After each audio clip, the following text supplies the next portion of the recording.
गिरधर गोपाल दूसरो न कोई, दूसरो न कोई। भाई छोड़या बंधु छोड़या, छोड़या जग सो। साधुअन संग बैठ बैठ, साधुअन संग बैठ बैठ, लोक लाज खोई रे। मेरे तो गिरधर गोपाल दूसरो न कोई, दूसरो न कोई।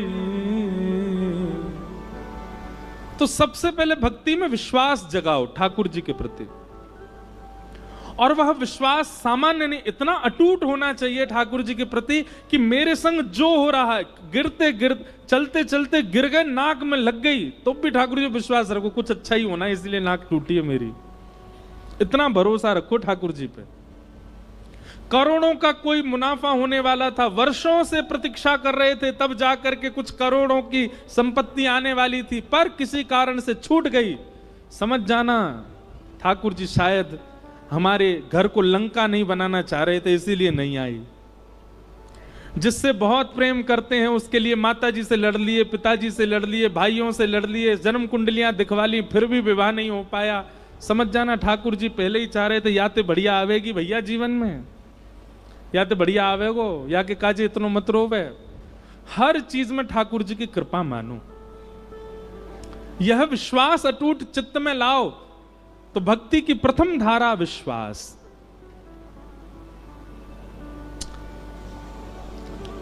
पूज्य मलुकपीठ वाले महाराज जी कथा हम चलते फिरते सुनते रहते हैं, कुछ ना कुछ नवीन भाव मिलता है। आप एक दिन कथा में श्री मलुकदास जी का चरित्र बता रहे थे, और उस चरित्र में एक बहुत सुंदर कथा सुनाई, बहुत ध्यान से सुनना। महाराज जी सुना रहे थे कि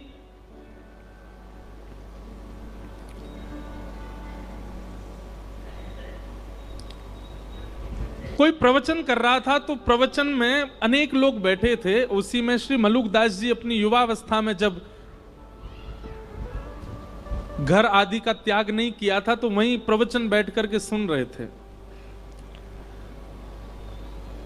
तो प्रवचन सुनते सुनते लोग बाग आपस में चर्चा करने लगे। बोले ये बाबा को बस चले तो ये हमारे काम धंधा छुड़वा के बस यही कहेगो राम राम जपो, ठाकुर जी का नाम जपो, तिलक लगा करके केवल भक्ति भाव में रहो। अरे कर्म नहीं करेंगे तो दाल रोटी राम जी खिला जाएंगे क्या? कर्म नहीं करेंगे हमारे घर परिवार को राम जी चला जाएंगे क्या? ये भी कथा वक्ताओं पे कोई काम नहीं है, बस एक ही बात कहते हैं, जहां ले चलोगे वहीं मैं चलूंगा। हैं ठाकुर जी जहां ले चलेंगे, ऐसे थोड़ी होता, कुछ अपने बुद्धि विवेक से भी तो करना पड़ेगा। ऐसे लोग चर्चा कर रहे थे और मलुकदास जी बैठ करके सुन रहे थे।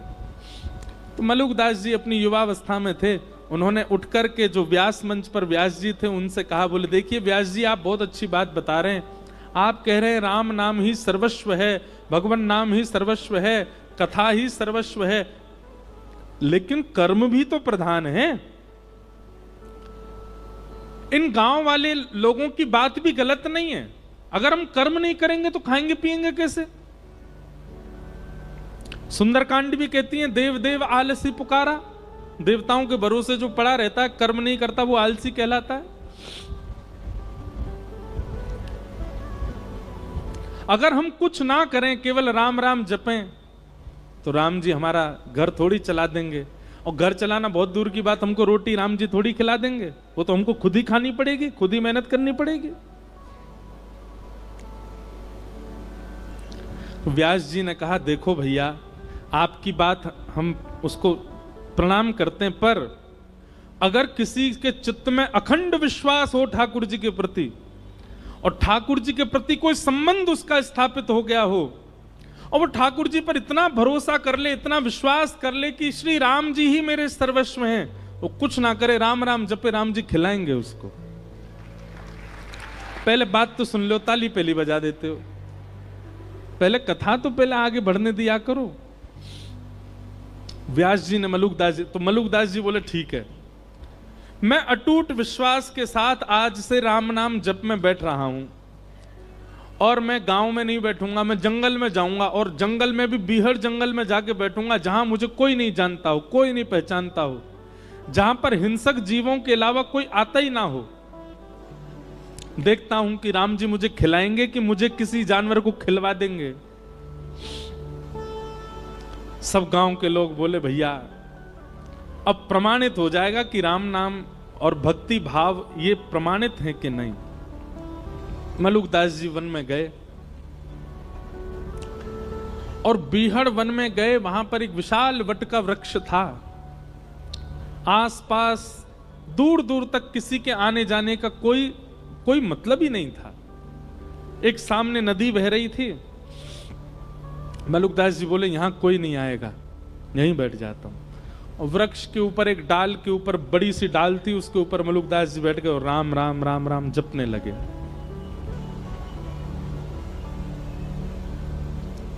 आप राम नाम का जप कर रहे थे, मन में अनंत विश्वास था राम जी के प्रति कि श्री राम जी सब भक्तों पर अनुग्रह करते हैं, मुझे भी श्री राम जी अनुग्रहित करेंगे। इस विश्वास के साथ राम नाम जपने लगे।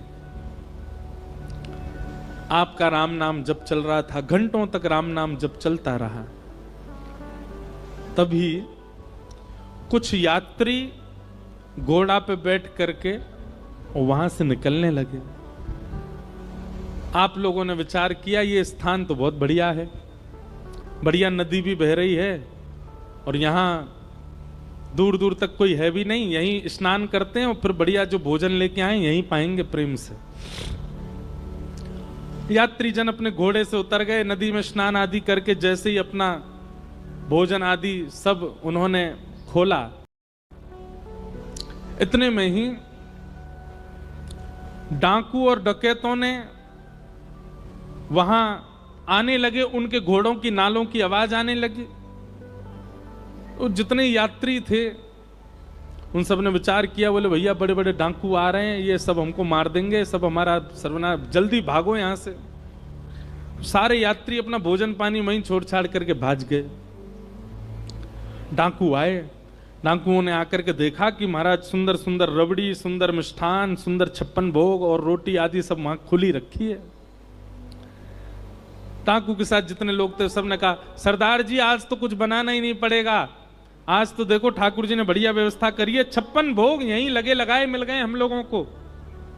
अब तो आज तो यहीं रोटी पाएंगे, यहीं लड्डू उड़ाएंगे, यहीं प्रेम से रबड़ी पाएंगे और इसी से ही आनंद होएगा आज तो। इतने में सब टूट पड़े भोजन पर, सब उठाने लगे रोटियां और सब्जियां सब डालने लगे, अपने हाथ में पकवान लेने लगे। जो सरदार मुखिया था डाकुओं का, थोड़ी देर इधर उधर देखने लगा, बोले रुको रुको रुको अभी मत पाना। इस विहंगम जंगल, बिहड़ जंगल में नदी के तट पर इतने 56 भोग मिलना, पहली बात तो इसमें यह सत्य है कि भगवान ने कोई अनुग्रह करके हमारे लिए व्यवस्था करवा दी। लेकिन दूसरी बात एक और हो सकती है, क्या हमको कम से कम 5 राज्यों के राजा ढूंढ रहे हैं।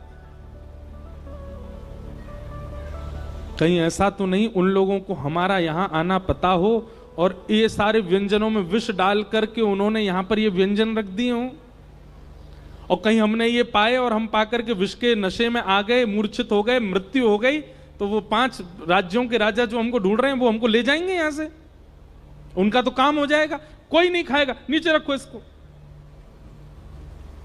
संग वाले बोले महाराज बहुत दिन से रबड़ी नहीं पाई, देखो गुलाब जामुन नहीं पाई, खान देने बोले नहीं नहीं नहीं नहीं हम ऐसे नहीं खा सकते। एक काम करो, अपनी टोली से बाहर का जो हो, जो हमारी टोली से बाहर का ऐसा कोई राह चलता मिल जाए उसको पकड़ लाओ, उसको पहले खिलाओ, उसको खिला करके देखेंगे अगर इसमें विष हुआ मर जाएगा, पता चल जाएगा, नहीं हुआ तो हम भी पालेंगे। सब ढूंढने लगे लेकिन दूर दूर तक तो जंगल कुछ मिले ही नहीं। तभी सरदार की नजर गई, पेड़ के ऊपर श्री मलुकदास जी बैठे थे, राम राम राम राम राम राम जप रहे थे। तुरंत उसने, अरे देखो ये बैठा अब ऊपर भगत, इसी ने विष में ला करके सारा भोजन नीचे, पकड़ के लाओ उसको नीचे। ऊपर चढ़ गए, मलुकदास जी को पकड़ के नीचे ले आए। मलुकदास जी बोले भैया क्या कर रहे हो? बोले हाथ पांव बांधो इसके। और हाथ पांव बांध करके इसको सारा भोजन खिलाओ। मलुकदास जी मनी मन विचार कर रहे थे, मैंने तो कहा था राम जी खिलाने आएंगे, पर ये तो डांकू खिलाने आया।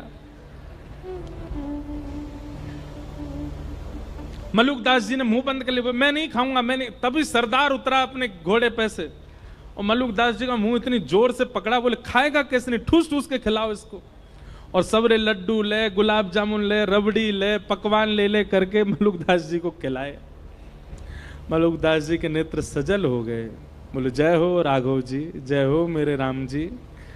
मैंने आपसे क्या प्रार्थना की?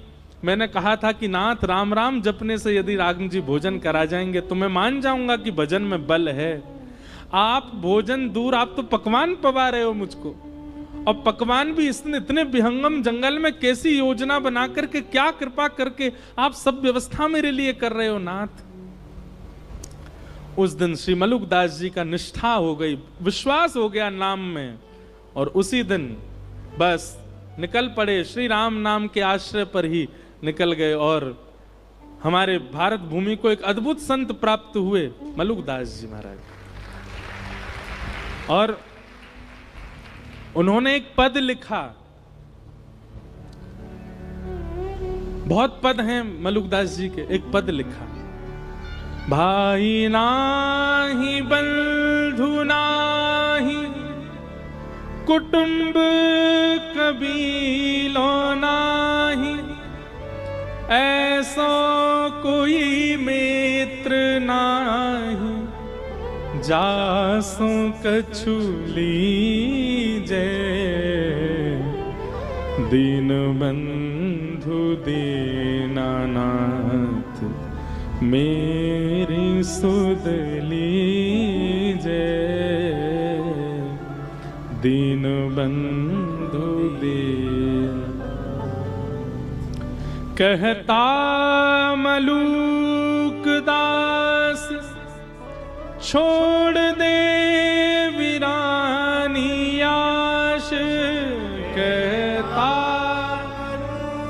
मलुकदास छोड़ दे वीरानी आश। मलुकदास जी कह रहे हैं दूसरों से आशा छोड़ दो, किसी से आशा मत रखो, आशा ही परमम दुखम। अरे खुद से भी कोई आशा मत रखो। कहता मलुकदास छोड़ दे वीरानी आश, कहता मलुकदास छोड़ दे वीरानी आश। तो फिर कहां जाएं किसी से आशा ना रखें तो? तब मलुकदास जी कहते हैं, साचो नाम तेरो दाता, साचो नाम तेरो दाता, साचो नाम तेरो दाता, साचो नाम तेरो दाता, और किसको लीजिए, दीन बंधु दीनानाथ, मेरी सुध लीजे, दीन बंधु।